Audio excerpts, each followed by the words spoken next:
Hey everybody, welcome to a Wedding Wednesday Cricut Craft tutorial. Before we get started, make sure you subscribe to my channel. I put out new videos all the time, and hit that bell icon because that will alert you to when I post a new video. Before we get started, you're only going to need one simple thing for this decor. This is a cardboard type cardstock, so it's real thick and heavy, and it is holographic, and hopefully you guys can see that. It's really, really neat. What we're going to do today with the holographic is some really cool, and hopefully you guys can see these. I'm trying to hold them so you can see them. They are going to be place card holders. They're really, really cute, and they're so fun, and you guys can do these for all of your guests, and it's something fun that they could take home and use as a decoration. Holographic is the new in trend for weddings, and I'm not saying go out and buy a holographic wedding dress, but by all means, if you do, please share pictures with me. But it is definitely going to be something that people are going to be using in their centerpieces and as little pops here and there throughout their wedding. So let's get started with these fun holographic place card holders. The first thing that we need to do is upload the heart that we're going to use, because I'm going to use a different shape than what Design Space offers in their shapes. So we're going to go to Upload Image, and I'm going to browse it. And I know that it's in my CRICUT folder. So let me go to my desktop, find my CRICUT folder. And I know that I called it Hollow Heart. Or maybe it was Heart Hollow.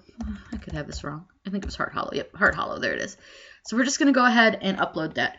Now, this one, I'm going to just select Simple, nothing crazy. This one already has the background removed, because when you click Preview, you can see it's just going to be that. So it already has the background removed. It's just a PNG without the background. It's not an SVG. So you'll make sure that you do save this. We're going to go ahead and insert the image. And I'm going to just make it a little bit bigger for now, but we'll size it down before we cut it because that's huge. So what I'm going to do now is in my images, I'm going to search for arrow. We're going to actually use a Design Space arrow, but you could use one off of Google as well. But I'm just going to use a Design Space arrow because I found one that I liked. It was down this way a bit. But you want to get kind of something that's going to be a little thicker, because you want to have a nice thick line for it to use. So we'll use this arrow, and I'm going to use contour on this because I don't want it to cut these out. So click Contour, and we're going to get rid of these empty holes because I just want the arrow to be whole, just one big chunk of arrow. And now what we're going to do is expand our arrow so that it goes inside of our heart. So now we just need to make our arrow. You're probably going to need to make your arrow fairly big. And what I like to do with this one is I'm going to select both items, I'm going to align them, and I'm going to center them. That's just going to give us a nice even space. And I think that looks pretty good. So what we can do now is weld them because we need them all to be one piece. Like I said, we are going to size these down, so please don't worry that they're giant. It's fine. We're going to add our text, and for this we'll just do bride. And for this I like to use I always use capital letters when I do these because you won't have to worry about like the dots in the eyes and things like that. And also it just looks a little bit easier to read. So you can just choose any font you want, but I do recommend using like a bold font for this style. I like to use Impact, or Arial Black is really good just because it's thicker and it's going to show up better once we do this. So let's go ahead and make this pretty big because we want it to be able to see it. And you can do this with your guests' names. You could do groom, however you want to use these place cards is fine. But what you want to make sure you're doing is that the bride there is touching this arrow part because we need everything to be one piece. So now what we'll do is we'll select bride, and then we'll select the heart part, and you're going to weld it. And that will be your place card. Now, let me undo the weld really quick because I'm going to show you just a quick little trick. So we're going to take the heart and we're going to duplicate it several times. I'll just do 3 for now. Let me move these out of the way. And then we're going to take the bride and the other heart and weld it. That's just so that, again, it cuts all as one piece. And we're going to size this down. I don't think I want these to probably be bigger than about 4 inches wide, but maybe a little bit more because that's not very tall. So that's the other thing you want to think about. You can always unlock it too and see if you want to like stretch it out more. So if you want it a little bit longer and wider, so you can always do something like that. So that's actually probably a pretty good size. When we go to do these ones, I'll show you really quick how we're going to size those. So let's do a name. Let's just do my name. Again, I always use all capital letters. Oops, and I try not to grab the wrong thing. And we're just going to take my name, and you're just going to stretch it out so that it fits within your heart. And you can always, if it's somebody's got a longer name, you can always just sort of stretch it so that it's totally touching in spots, and then you've got a nice space for that. So let's select my name and the heart, and we'll weld it. So we know that we need it to be the same size as this guy so that they're not awkwardly shaped. So select the Corinne heart, or whichever heart you're using, and you're going to unlock the sizing, and you're going to look at your bride heart. And I will usually just write this down on a piece of paper, because if I'm going to do a ton of them, but I'll make sure that it's 4.556 wide. So go over here, and up at the top, you're going to type in 4.556. It's going to look really weird for a second. And then I always just, like I said, I write it down so I don't have to go back. But we're going to do 2.575 high. So it's going to be 2.575 high. And that will size it so that it's the exact same size as this bride one. And then we'll do one more. Let's just do this one. Just do one more really quick here. And that way I'll just show you guys one more time how we can size these up so that you see how easy this is to do. So again, take your word and your heart and weld.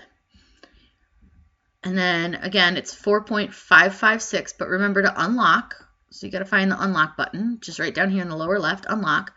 It's 4.556. And then change this to 2.575. And now all three of these are the exact same size. We're going to go ahead, click Make It. Now, I've shown you how thick that paper is, so I'm going to show you really quick. I'm actually going to need to go back to my mat, because I went into my settings over here, and if you look right towards, it's about the third one down, Manage Custom Materials. And it won't turn on, of course, because I don't have my Cricut. Hold, please. You're going to bring up this nice, if it ever decides it wants to come up, a big long list of all these different materials. And you'll see that it's all done by cut pressure. So what I have done is I got to find the one I used. I used the chipboard, so it's not always the easiest to find, because I wish they would put these in alphabetical order as an option, but they don't. So you need to go down and find the chipboard. I did pre-cut these. Well, I did some test cuts before doing this, and you'll want to test cut before you actually start cutting, especially if you're using a new type of paper, which this was kind of like a cardboard almost, and I tried it on cardboard. I tried it on a lot of things, and I feel like I'm getting way too far down, so I got to go back up. This is not the easiest thing to find, honestly. I don't love the way they have this set up. I wish they would change it. So I'm going to just keep looking here and see if I can find it. If not, I'll show you guys how we did it with something else. But I know I used the chipboard. It was like the light chipboard setting. Here it is. Okay, so light chipboard setting right here. So what you'll do is click Edit. And what I did was I upped how many times it cut. So it cut 3 times. And then I upped the pressure. And I think on this one I upped it to 350 when I did it. So save that. And we'll go over to the machine and get it cut out. But again, this may not always work for every machine. So make sure you do test cut before you start cutting out your design, because you just want to make sure that you're not going to waste your materials. So let's go over to the machine, and I'm going to show you how we load the mat and how it's going to cut. I realized I also want to show you guys how to find that once you get over here, because it's not going to be automatically selected. So browse all materials, and I just search for chipboard, because I know that's what it was called. So you have the light chipboard and then the heavy chipboard and Damask chipboard, which I've never used. So again, we changed the light chipboard settings, so hit done.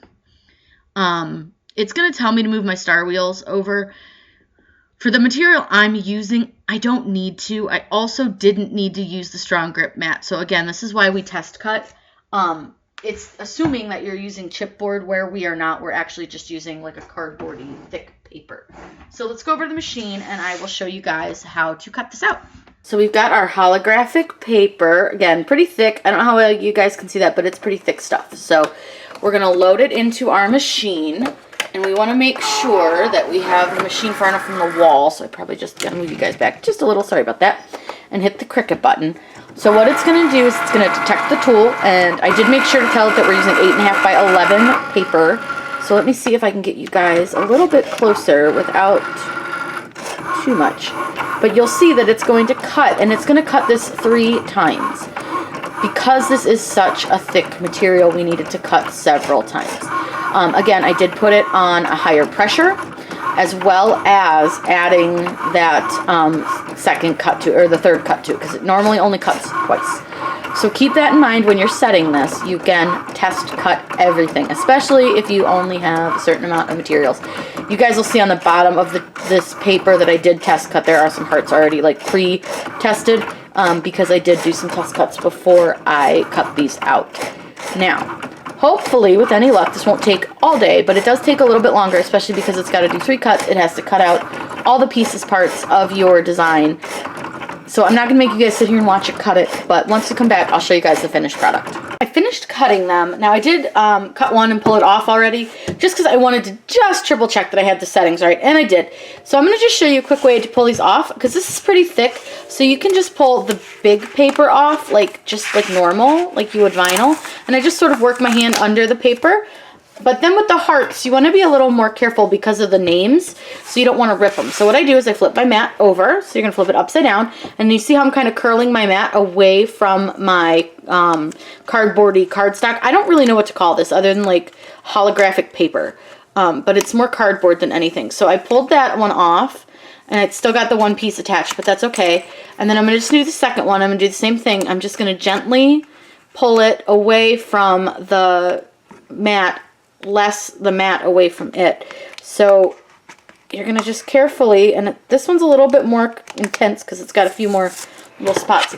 So all we have to do now is just pop out these little extra pieces, and let me pull this one out.